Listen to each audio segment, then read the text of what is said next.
The truth is, most people misunderstand this. We are conditioned by centuries of romantic literature and adventure novels to believe that destiny is a destination. A physical place located far across the ocean, hidden in the mist of a foreign mountain range, or buried beneath the sands of a distant desert.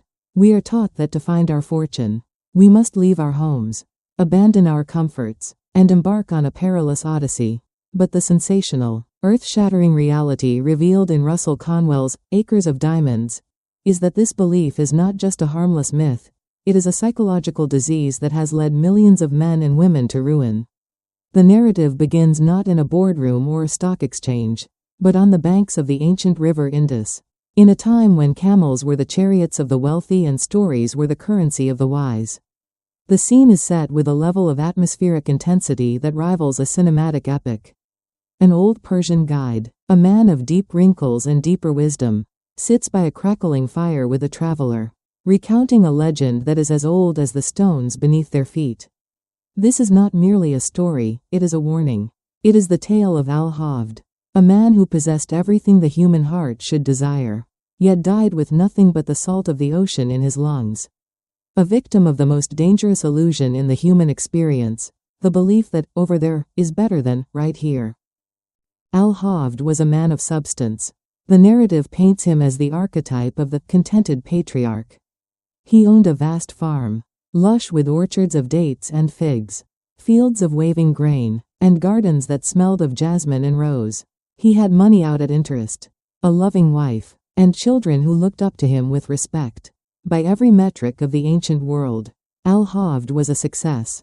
He was wealthy because he was contented, and he was contented because he was wealthy. His life was a closed loop of satisfaction. But the human soul is a fragile vessel, susceptible to the slightest crack. One evening, an ancient Buddhist priest visited Al-Havd's home. The priest sat by the fire, his eyes reflecting the dancing flames, and began to speak of the creation of the world. He told of how the Almighty spun the fog to make the granite, how he forged the copper and the silver, and how, in a final act of divine artistry, he created the diamond. The priest's voice dropped to a conspiratorial whisper, vibrating with a sensational intensity that captivated the simple farmer. A diamond, the priest declared, is a congealed drop of sunlight.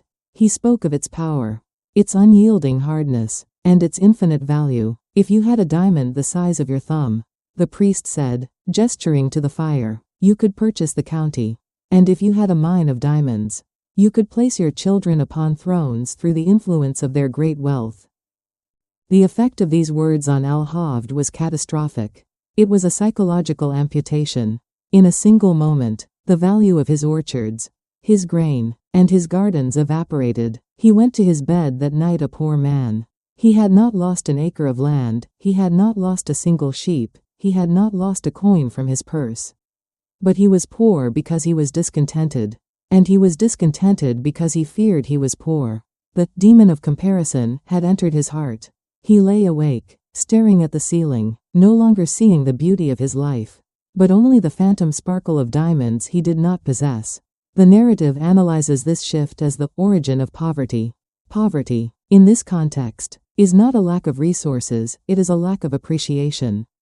Al-Havd had succumbed to the belief that his current reality was insufficient, simply because a theoretical reality existed that was better.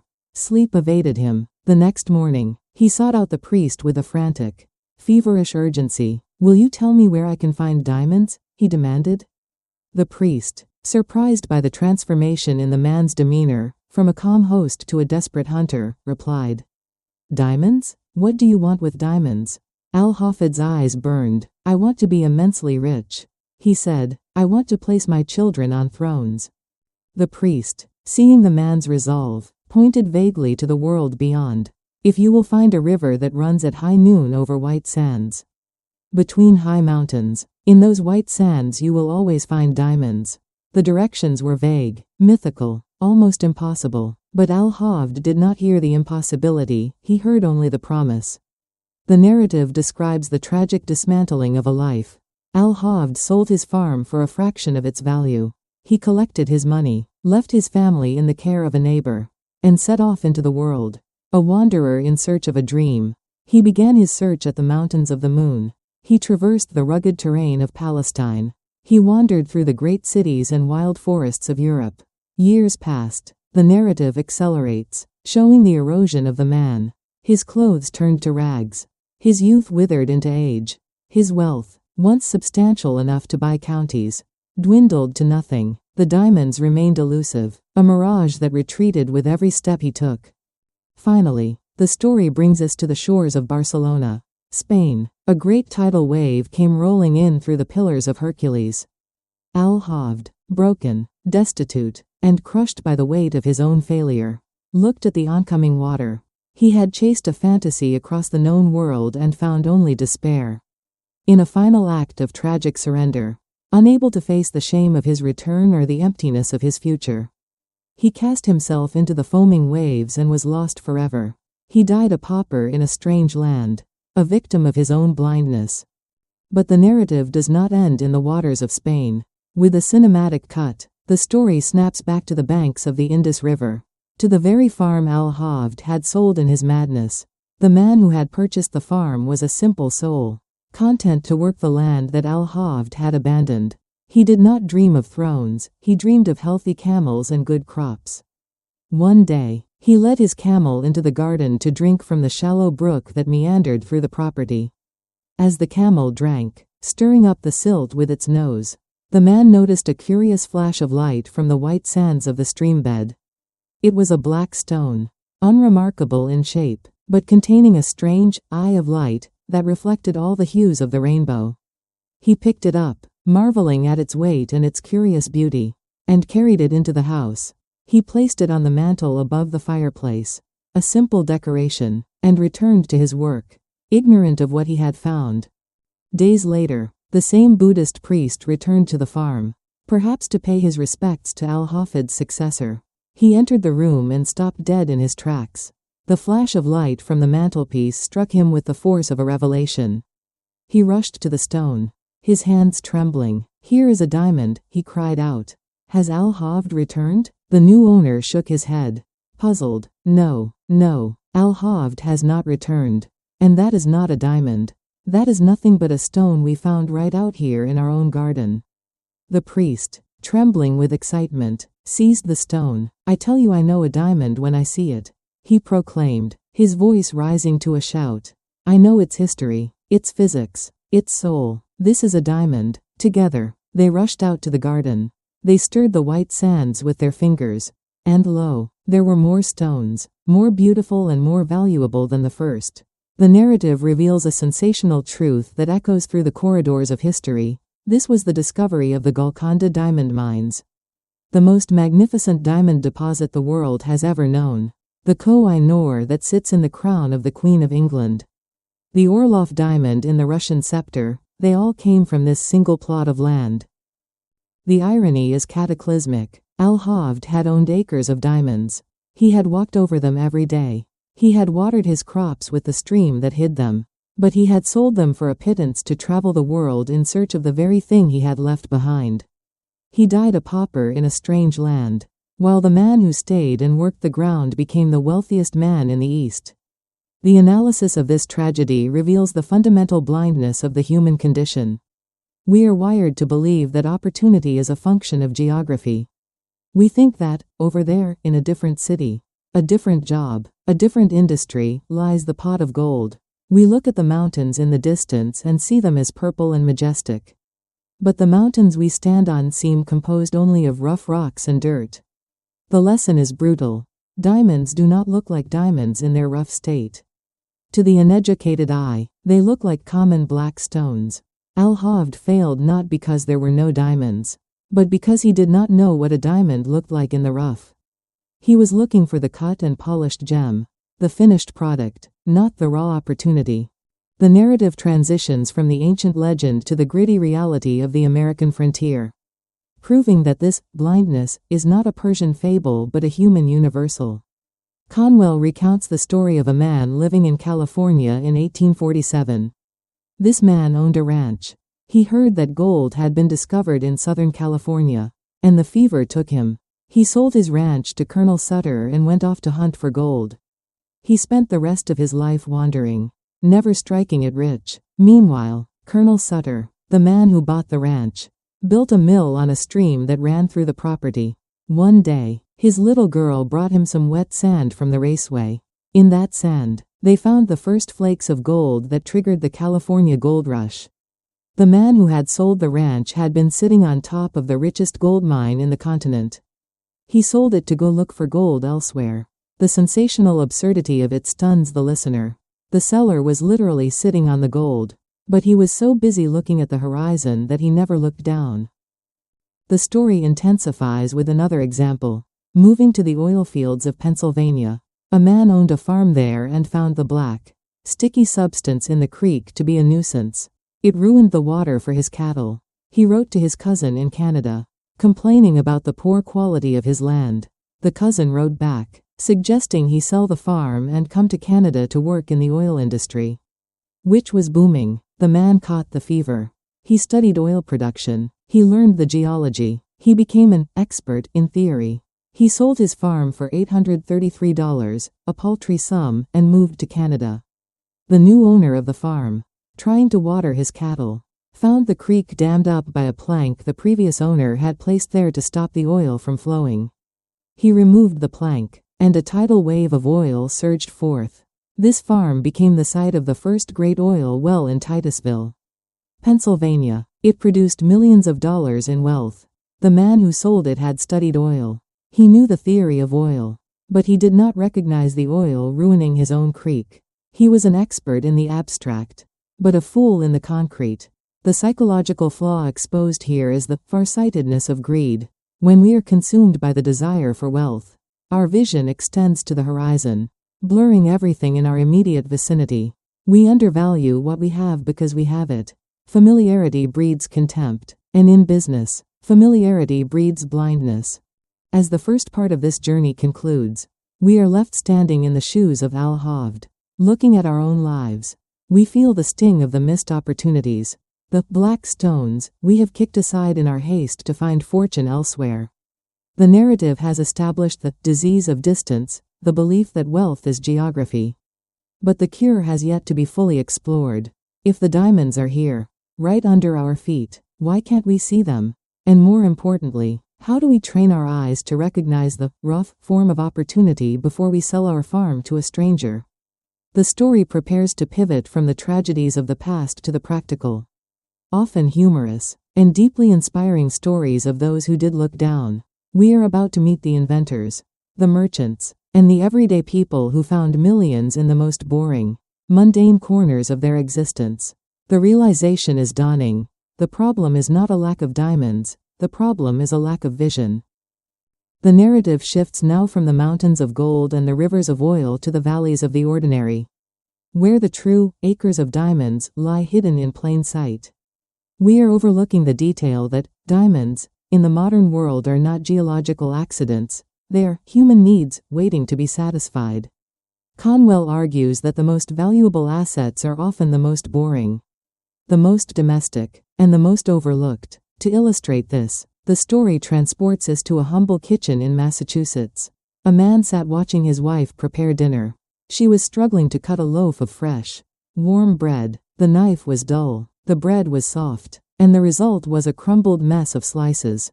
Most men would have seen this as a minor annoyance, a triviality of domestic life not worth a second thought. But this man saw a diamond. He realized that if his wife struggled with this, millions of other women must be struggling too. He did not dream of a gold mine in Peru. He dreamed of a better way to slice bread. He went to his workshop and invented a simple mechanical bread cutter, a device so unglamorous it would make a venture capitalist yawn. Yet, he sold millions of them. He built a fortune not by conquering a continent, but by solving a crumbly problem on his own kitchen table. The lesson analyzes the law of observation. The man in Massachusetts succeeded because he was present. He was not mentally living in a future fantasy. He was deeply engaged with the friction of the now. Conwell reinforces this with the story of a man who made his fortune in the hat business. This man did not start with a factory or a brand. He started by sitting in church. While the minister preached, this man looked at the heads of the congregation. He observed a peculiar detail. Most men had a slight depression in the side of their heads. Hollow, that the standard round hats of the day did not fit comfortably. He realized that the hat industry was making hats for ideal heads, not real heads. He went home and designed a hat that accommodated this common anatomical quirk. He didn't advertise, he didn't need to. The hats fit so perfectly that men bought them by the thousands. The diamond was not in the felt or the ribbon, it was in the hollow of the cheek that everyone else had ignored. The sensation of this success is the triumph of the specific. While his competitors were fighting over price, he won on fit. The narrative intensity builds as Conwell addresses the aspiring merchant. We meet a young man in a small town who dreams of being a prince of commerce. Like the legendary John Wanamaker, he complains to his father that he has no capital, no rich uncle, and no opportunity in their sleepy village. He wants to move to New York, where the real action is. The father, a wise man who understands the acres of diamonds philosophy, stops him. You want to be a merchant? The father asks. Then tell me, what does our neighbor, the blacksmith, need? The son shrugs, annoyed. I don't know. I'm not a gossip. The father persists. What does the schoolteacher need? What does the shoemaker struggle with? The son throws up his hands. How should I know? I want to do business, not run a charity. The father then delivers the crushing truth that shatters the son's illusion. If you do not know what your neighbors need, you cannot be a merchant. He explains that commerce is nothing more than the satisfaction of human needs. The great merchants did not start with millions, they started with empathy. They saw that the farmers needed a stronger plow, or that the women needed a better thread. They filled that need, and the wealth followed naturally. The son's blindness to his neighbors was a blindness to his own fortune. He was looking for business in the abstract, spreadsheets, offices, titles, while stepping over the customers in the concrete. The analysis here reveals the economy of attention. Wealth flows to those who pay attention to others. The billionaire is often just a person who paid attention to a small problem that annoyed a billion people. The story then pivots to the moral conflict that plagues many seekers of wealth. Conwell, a Baptist minister himself, steps into the pulpit of the narrative to dismantle the poverty gospel. He recounts a sensational interaction with a young theological student who approached him. Trembling with self-righteousness, "Mr. Conwell," the student asked, "does not the Bible say that money is the root of all evil?" Conwell, with the fire of a prophet, corrected him, "No, young man. The Bible says the love of money is the root of all evil." He launched into a defense of wealth that was radical for his time and remains controversial today. He argued that to be poor is not a virtue, it is often a result of negligence or a refusal to serve. He declared, "You ought to be rich. You have no right to be poor." This statement hits the listener with the force of a thunderclap. How can a minister say such a thing? Conwell explains, money is power. It is a neutral force that amplifies the character of the holder. Money is the printed Bible. Money is the brick of the church. Money is the salary of the missionary. Money is the medicine for the sick. To reject money is to reject the power to do good. The man who says, "I do not want money," is effectively saying, "I do not want to help my fellow man." He tells the story of a man who invented a better way to make matches.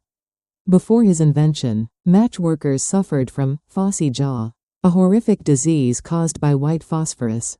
The new invention made matches safer and cheaper. The inventor became a millionaire. Was he a villain? No, he was a savior. His wealth was the certificate of service given to him by a grateful society. The analysis here reveals the sanctification of commerce. When business is done honestly, when $1 of value is traded for $1 of cash, it is a holy act. It improves the world. The acres of diamonds are not just for personal luxury, they are the fuel for social progress. The narrative flow carries us to the myth of capital. The most common excuse for failure is, "I have no money to start." Conwell shatters this with the story of a man named Mr. Ash. Mr. Ash had started with nothing, literally zero. He had walked into a store and asked for work. He saved every penny. He bought a simple jackknife for a few cents. He noticed that the handles of standard knives were clumsy for children to use. He traded up, improved the design slightly, and sold it for a profit. He bought a few buttons. He traded them. He slowly, painfully, built a snowball of capital. Conwell argues that capital is not money, capital is character. If you cannot manage 50 cents, you cannot manage $50,000. The sensational truth is that starting with inherited wealth is often a curse.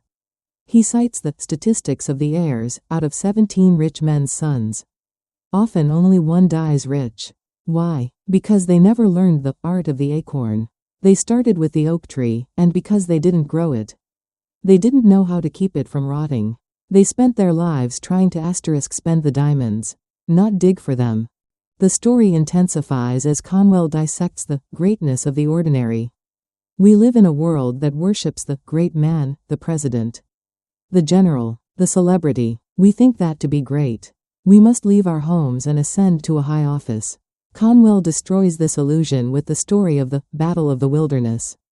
During the Civil War, a certain regiment was ordered to hold a position at all costs. The standard bearer was shot down. The flag fell in the mud. The line began to waver. A simple private, a boy from a farm who had never held office, never sought glory, and whose name was unknown to the generals, leapt forward. He grabbed the flag, wiped the mud from it, and held it high amidst the hail of bullets. He rallied the troops. He saved the line. He was not a general, he was not a senator. He was a nobody, but in that moment, he was the greatest man in the army. Conwell argues that greatness is not a title, it is a quality of character that shines brightest in the darkest, most ordinary corners of life. The woman who raises her children with love and integrity in a small cottage is greater than the king who neglects his subjects in a palace. The man who keeps his word in a business deal of $5 is greater than the tycoon who cheats for $5 million. The acres of diamonds are often found in the soil of duty. By doing the small, boring, difficult thing that is right in front of you, whether it is raising a child, sweeping a floor, or balancing a ledger, you are mining the rarest diamonds of all, integrity and reliability. The narrative moves to the illusion of the far-off charitable cause. Conwell criticizes those who want to save the world, but ignore the starving family down the street. He tells of a church committee that raised thousands of dollars for foreign missions to convert the heathen, while the roof of their own sexton's house was leaking and his children were hungry. He argues that charity begins at home. This is not selfishness, it is strategic benevolence. You cannot lift the world if you are standing on quicksand. You must build a strong foundation of wealth and stability in your own community first, and then expand outward. The acres of diamonds philosophy demands that you bloom where you are planted before you try to seed the clouds. The analysis reveals the hypocrisy of distance. It is easy to love the abstract poor in a distant land, it is hard to love the difficult, smelly, annoying poor neighbor next door. But the diamond is always next door. As the second part concludes, the listener is stripped of their excuses. The lack of capital excuse is gone, Mr. Ash. The moral objection is gone, the gospel of wealth. The need for greatness excuse is gone, the battle of the wilderness. We are left with the uncomfortable realization that the only barrier between us and our acres of diamonds is our own willingness to serve. The diamonds are not hidden, they are just disguised as work. The story prepares to descend into the final integration, a set of powerful, concluding stories about the women who found diamonds in the most unlikely places, and the ultimate definition of what it means to be a success in a world obsessed with status. The air is thick with the promise that if we simply open our eyes, the ground beneath us will begin to sparkle. Today, more than ever, we are paralyzed by the magnitude of our own ambitions. We look at the titans of industry, the inventors of the internet, and the architects of skyscrapers, and we feel small. We believe that to be wealthy, we must do something big. We must disrupt an industry, colonize Mars, or cure a plague. But Russell Conwell, in the final and most intimate movement of his lecture, shatters this paralysis with the gospel of the tiny. He transports the listener from the grand battlefields and the high seas to a sewing room in a modest house in New England. He tells the story of a woman, a simple, hard-working wife, who was frustrated. Her husband's shirts were constantly losing buttons. It was a trivial annoyance. A micro problem that happened in millions of homes every day. Most people would have just sewn the buttons back on, complaining quietly. But this woman looked at the button not as a chore, but as a diamond in the rough. She asked a sensational question: why must we sew them? Why can they not snap? She didn't have a laboratory. She didn't have venture capital. She simply took a piece of wire and bent it. She experimented with the tension of the metal. She created the first snap button. It was a tiny, unglamorous piece of twisted metal. It didn't look like a diamond. But when she patented it, she unleashed a revolution in the clothing industry. Conwell reveals that this woman made more money from that tiny snap than many men made from gold mines. The lesson analyzes the physics of value. A small problem, multiplied by millions of people, equals a massive fortune. The acres of diamonds are often hidden in the friction of the mundane. The seeker learns to look for the things that snag, the things that break, the things that annoy. In every annoyance, there is a patent waiting to be written. The narrative intensity builds as Conwell returns to the theme of blindness with a story that strikes close to home, literally. He tells of a man in Newburyport, Massachusetts, who sold his farm to go west and prospect for silver. He spent his life in the rugged mountains of Colorado and Nevada, breaking his back, swinging a pickaxe, and finding nothing but dust. He returned home an old, broken man, dying in poverty. But the twist is a dagger to the heart. This man, when he was a boy living on that very farm in Newburyport, used to sit on a large, heavy stone at the edge of a well. He sat on it to peel apples. He sat on it to read. He sat on it to dream of the silver he would one day find in the West. After he sold the farm, the new owner examined that stone. It was heavy. It was strange. He broke a piece off and had it tested. It was nearly pure silver. The farm itself was sitting on a vein of silver that became one of the most productive mines in the state. The man had literally spent his youth warming a seat on a fortune that he then traveled 3,000 miles to look for. The psychological depth of this tragedy is the externalization of hope. We project our hopes onto the horizon because looking at the ground beneath us requires a humility we often lack. We would rather be romantic failures in a distant land than practical successes in our own backyard. The story then pivots to the philosophy of greatness. Conwell challenges the listener's definition of a great man or great woman. We are trained to think of greatness as fame. Conwell argues that greatness is service. He tells the story of a man in a small town who was never elected mayor, never wrote a book, and never made a speech. But when a fire broke out, he was the first with a bucket. When a widow needed wood chopped, his axe was heard in the forest. When a child was lost, his lantern led the search. When this man died, the entire town wept. The businesses closed. The streets were lined with people. Conwell asks, was he not the greatest man in that town? He argues that wealth is a natural byproduct of this kind of automatic service. If you serve your community with that level of intensity, the community will naturally elevate you. You cannot stop the cream from rising, and you cannot stop the servant from becoming the master of his own fortune. The acres of diamonds are found in the hearts of your neighbors. If you win their hearts through service, their purses will open to you as a matter of course. The narrative flow then enters the sanctuary of the meta-story. This is the most emotional and powerful segment, linking the book to the real-world legacy of Russell Conwell himself. The listener might wonder, did Conwell practice what he preached? The answer is the story of the 57 cents.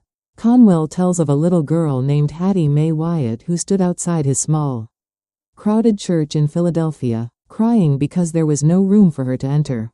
Conwell lifted her onto his shoulders and carried her inside. He told her that one day, they would build a church big enough for everyone. Shortly after, the little girl fell ill and died. Under her pillow, they found a small purse with 57 cents in pennies and a scribbled note. This is to help build the bigger church. Conwell didn't look at the 57 cents as small change. He looked at it as an acre of diamonds. He took those pennies to the bank and exchanged them for 57 bright, new pennies. He told the story to his congregation and sold the pennies as bricks for the new church. The story spread like wildfire. It went viral before the internet existed. Money poured in. From those 57 cents, Conwell built the Great Baptist Temple. But he didn't stop there. He saw the diamonds in the uneducated young men and women of Philadelphia who couldn't afford college. He used the momentum of the church to start a night school. He taught them himself. That night school grew. It became Temple University, one of the largest universities in the United States. And he founded the Samaritan Hospital, now Temple University Hospital. The sensational realization hits the listener, this entire empire of education and healing, which has served millions of people for over a century, started with **57 cents. It started with a diamond that looked like pennies. If Conwell had waited for $1 million endowment, he would have waited forever. Instead, he dug where he stood. He took what he had, a tragedy and a handful of copper, and transmuted it into a legacy. This is the ultimate proof of the book's thesis. Greatness is not about the resources you have, it is about the resourcefulness you apply. The acres of diamonds are not physical assets, they are the potential energy stored in the smallest acts of faith and courage. The narrative momentum builds to the final charge. Conwell addresses the listener directly, stripping away the last vestiges of hesitation. He attacks the excuse of time. He tells of men who started at 40, 50, 60. He argues that age is irrelevant because opportunity is eternal. As long as there are human beings with problems, there are diamonds to be mined. He attacks the excuse of location. He points to the mud of the farm, the grease of the factory, the paper of the office. He demands that the listener look at their own hands. What can these hands do? He thunders. What can this mind conceive? He reframes the entire world as a garden of riches, disguised as a wilderness of work. The analysis of the final movement reveals the spirituality of commerce. Conwell bridges the gap between the material and the divine. He posits that God did not hide the diamonds to taunt us, he hid them to test us. He hid them in the rough to force us to learn the art of polishing. He hid them in the ground to force us to learn the dignity of digging. The acres of diamonds are a reward for the evolution of character. You do not get the diamond and then become a great person, you become a great person. And the diamond reveals itself to you. The wealth is the echo of your own growth. The climax leads to a state of radiant clarity. The listener stands at the end of the journey, no longer looking at the horizon with longing, but looking at the ground with reverence. The job they hate is no longer a prison, it is a mine. The difficult boss is no longer a tyrant, he is a customer. The small town is no longer a trap, it is a market. The giant within has awakened, armed with the pickaxe of observation and the shovel of service. The fear of missing out is replaced by the thrill of digging in. Analyze the ultimate meaning that the book intends to convey. Acres of Diamonds is a manifesto for imminent abundance. Russell Conwell's core message is that wealth is a state of awareness. The universe is saturated with opportunity, but it is invisible to the eye of greed and visible only to the eye of service. The book serves as a psychological compass, redirecting our focus from the there to the here, from the then to the now. It teaches that the only way to escape poverty is to embrace the richness of the immediate moment. The final lesson is one of universal possibility, no matter who you are, no matter where you live, no matter what you have. You are standing on holy ground. The diamonds are real. The only question is, are you willing to dig? The journey ends not with a map to a treasure, but with a mirror. You realize that you are the mine. Your mind, your energy, your love for your neighbor, these are the acres of diamonds. And the moment you start to serve, the ground beneath your feet turns to gold. He who can see the invisible can do the impossible. Dig in your own backyard. For you are standing on a fortune.